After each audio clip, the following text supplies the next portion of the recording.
أعوذ بالله من الشيطان الرجيم. بسم الله الرحمن الرحيم. لكي لا تأسوا على ما فاتكم ولا تفرحوا بما آتاكم والله لا يحب كل مختال فخور.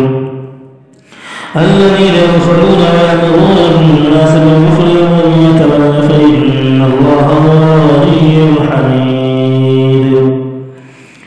اے ایمان والو،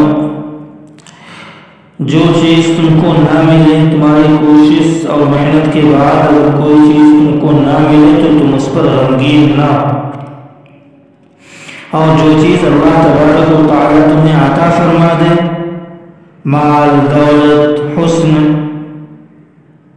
زمین، جائیداد، کوئی بھی چیز، تو تم اس پر گھمنڈ نہ کرو، نہ ملنے پر غمگین نہ ہو اور مل جانے پر گھمنڈ نہ کرو، کیونکہ اللہ تبارک و تعالیٰ گھمنڈ کرنے والوں کو پسند نہیں کرتا. اسی طرح اللہ تبارک و تعالیٰ ان لوگوں کو پسند نہیں کرتا جو بخیلی کرتے ہیں.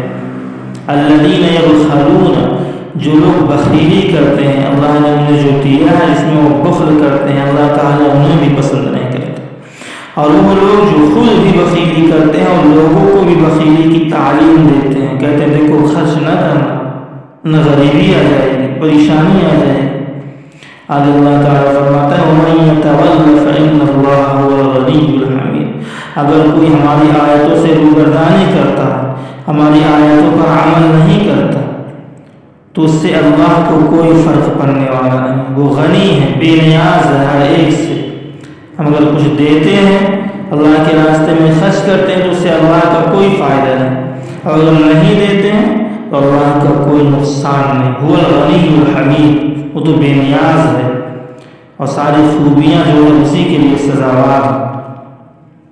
تو اس آیت کریمہ میں اللہ تبارک و تعالیٰ نے ہم کو تعلیم فرمائی ہے کہ اگر کوئی چیز ہم کو نہیں ملی، ہمارے مقدر میں نہیں تھی، وہ ہم کو نہیں ملی، ہمارے ہاتھ نہیں آئی، تو ہمیں اس پر بہت زیادہ غمگین نہیں ہونا چاہیے، بہت زیادہ پریشان نہیں ہونا چاہیے، اس لیے کہ وہ ہمارے قسمت میں نہیں تھی. کیونکہ جو ہماری قسمت میں ہے وہ ہم کو مل کر کے رہے. اگر ہماری کوشش کے بعد کوئی چیز ہم کو نہ ملے تو ہمیں اس پر بہت زیادہ غمگین نہیں ہونا چاہیے.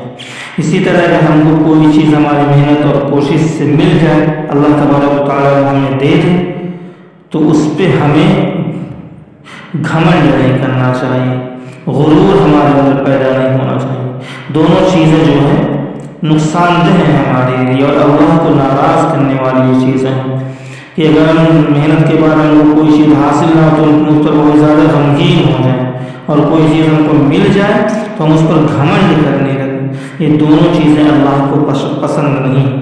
طریقہ یہ ہے کہ اگر ہم کو کوئی چیز حاصل نہیں ہو رہی ہے محنت اور کوشش کے بعد تو ہم اس پر صبر کریں اور یہ اپنے دل کو سمجھائیں کہ اللہ کی طرف سے یہی منظور تھا، ہم کو نہ ملنا ہمارے مقدر میں تھا تو ہم کو وہ چیز نہیں ملی. اور اگر ہم کو کوئی چیز حاصل ہو جائے، ہماری محنت سے کوئی عہدہ حاصل ہو جائے، کوئی دولت حاصل ہو جائے، کوئی زمین جائیداد حاصل ہو جائے، تو اس پر ہمیں شیخی اور غرور اور گھمنڈ نہیں کرنا چاہیے، بلکہ اس پر ہمیں اللہ کا شکر ادا کرنا چاہیے. تو صبر اور شکر یہ جو ہے ایسے بڑی چیزیں ہیں کہ جس سے ہم اللہ کے محبوب بن سکتے ہیں. تو ہمیں اس پر عمل کرنا چاہیے، نہ ملنے پر ہم بہت زیادہ غمگین نہ ہوں اور مل جانے پر ہمارے اندر غرور اور گھمنڈ پیدا نہ ہو. اور اس طرح ہم کو بخل سے دور رہنا چاہیے. بخیل لوگوں کو بھی اللہ تبارک و تعالیٰ پسند نہیں کرتا. تو خود بھی سخی بنے اور دوسروں کو بھی سخاوت کی تعلیم دیں. آمین. السلام علیکم ورحمۃ اللہ وبرکاتہ.